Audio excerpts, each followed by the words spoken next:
Double your harvest without digging.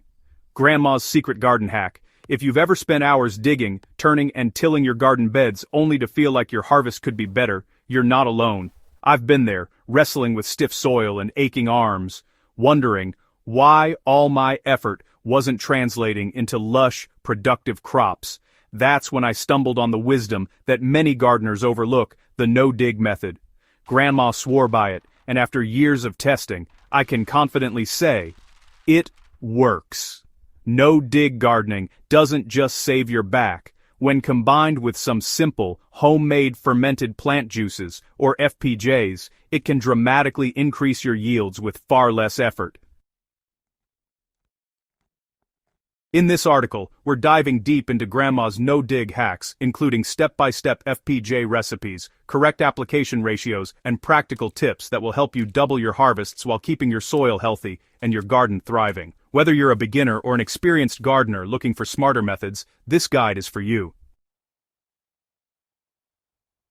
The beauty of no-dig gardening. At its core, no-dig gardening is exactly what it sounds like. You don't disturb the soil with spades or rototillers. Instead, you build your soil from the top down by layering organic matter like leaves, straw, compost, and other natural materials. It's a simple idea, but its benefits are profound. Healthy soil is teeming with life microbes, fungi, worms, and insects all work together to create a fertile environment. When you dig, you disrupt this ecosystem, slowing down nutrient cycling and stressing beneficial organisms. No-dig gardening allows these tiny workers to thrive, which naturally supports stronger plants. The best part? It saves you time, energy, and effort while promoting greener leaves, more robust growth, and higher yields. Grandma always knew that plants had secrets. She would harvest vigorous, healthy leaves and turn them into a magic juice that seemed to make everything in the garden grow faster. Today, we call these concoctions fermented plant juices, or FPJs, and they're a staple in organic and no-dig gardening. FPJs are nutrient-rich teas made by fermenting plants with sugar. The process encourages the growth of beneficial microbes, which release nutrients in forms that plants can easily absorb. The result: stronger, healthier crops with minimal chemical intervention. FPJs work synergistically with no-dig beds because the rich microbial life in the soil takes these nutrients and distributes them efficiently, creating a feedback loop of growth and vitality. Ingredients you'll need for your FPJ. Making FPJ is simpler than most people think. You don't need fancy equipment or rare ingredients, just a few things that are often available in your garden or kitchen. The most important factor is choosing the right plants. Opt for vigorous, leafy plants, such as comfrey, moringa, or nettle, which are naturally high in nitrogen and other growth-promoting compounds. You'll also need a container such as a 1 to 2 liter glass jar or a food-grade plastic bucket, brown sugar or jaggery for fermentation, and, some basic tools like a knife, a blender or masher, and a strainer. The quantity you make really depends on your garden size. For example, for a 10 square meter no-dig bed, preparing 2 liters of FPJ is a good starting point. This will be enough to apply both as a foliar spray and a soil drench without overfeeding your plants. Step-by-step guide to making FPJ. Step 1. Harvest your plants. Choose healthy, disease-free leaves and avoid flowers or damaged parts. Harvest in the morning when nutrient levels are highest. Roughly chop the leaves to speed up fermentation. Step 2. Prepare for fermentation. For each 1 kilogram of chopped leaves, mix with 1 kilogram of brown sugar. This 1-to-1 ratio by weight ensures that fermentation proceeds properly without creating harmful odors. Place the mixture in your container, pressing it down to eliminate air pockets. Step 3. Fermentation process. Cover your container with a breathable cloth to allow gases to escape while keeping out dust and insects. Leave the mixture at room temperature for 5 to 7 days. Stir once a day to release built-up gases and to encourage even fermentation. You'll know it's ready when it has a pleasantly sour smell, never rotten or foul.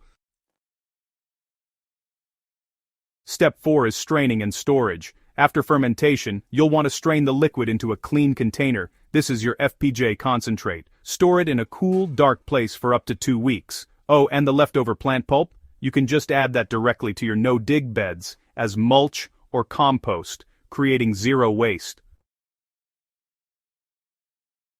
So, how do you apply FPJ in the garden? Well, FPJ is pretty potent, so dilution is key here. For foliar sprays, dilute your FPJ at a ratio of 1 to 500. That's 1 milliliter of FPJ per 500 milliliters of water. This helps encourage leaf growth and gives you greener foliage. For soil drenching, you can use a slightly stronger 1 to 200 dilution, which is 5 milliliters of FPJ per 1 liter of water, and that works really well to feed roots directly. If you're treating a 10 square meter bed, you'll need roughly 2 liters of FPJ, diluted according to these ratios.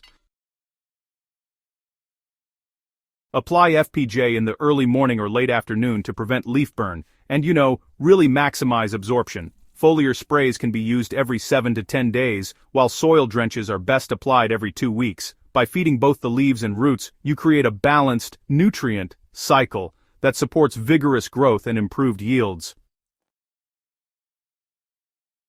Comparing 2 FPJs and tracking results is honestly one of the most exciting aspects of FPJ. You get to experiment with different plant sources. Grandma would often make 2 separate FPJs from different plants, then apply them to identical crops just to see which produced better results. You can do the same thing, For example, you could prepare one FPJ from comfrey and another from moringa, then apply them to 2 separate but identical no-dig beds. Now, observe your plants over a few weeks. Take notes on things like leaf size, stem strength, flowering, and fruit set. Often, you'll notice subtle differences. Maybe one FPJ produces darker, greener leaves while another promotes better flowering. Over time, this kind of experimentation really allows you to refine your choices and maximize harvests based on your local conditions and specific crops. Grandma's extra tips for maximum harvests can really make a difference. No-dig gardening with FPJs is already a winning combination, but, just a few additional hacks can push your yields even higher. Mulch heavily with leaves, straw, or grass clippings to retain moisture and keep soil temperatures stable. Rotate your FPJs or mix them to provide a more balanced nutrient profile. And remember, overfeeding is not better. Steady, regular applications encourage sustainable growth without stressing your plants. Finally, consider pairing FPJs with compost tea for an extra boost. This creates a living, nutrient-rich ecosystem in your soil that encourages faster growth, bigger fruits, and honestly, just healthier plants overall. Grandma's no-dig hacks aren't just old-fashioned wisdom, they're a practical, science-backed way to double your harvests while saving your energy and protecting your soil. By combining no-dig beds with properly prepared FPJs, you're giving your plants exactly what they need to thrive. Nutrient-rich soil, healthy microbes, and gentle, steady feeding. Start small. Pick one bed, prepare your FPJ, and apply it as described. Track your results, take notes, and watch your garden transform. With patience, observation, and a little bit of fermentation magic, you can achieve lush, productive crops with far less effort than traditional methods. If you found this guide useful, don't forget to subscribe to Soil Sage Chronicles for more practical, experience-based gardening hacks. Share this with your fellow gardeners and help spread the wisdom. Because great soil, strong plants, and abundant harvest are better when shared.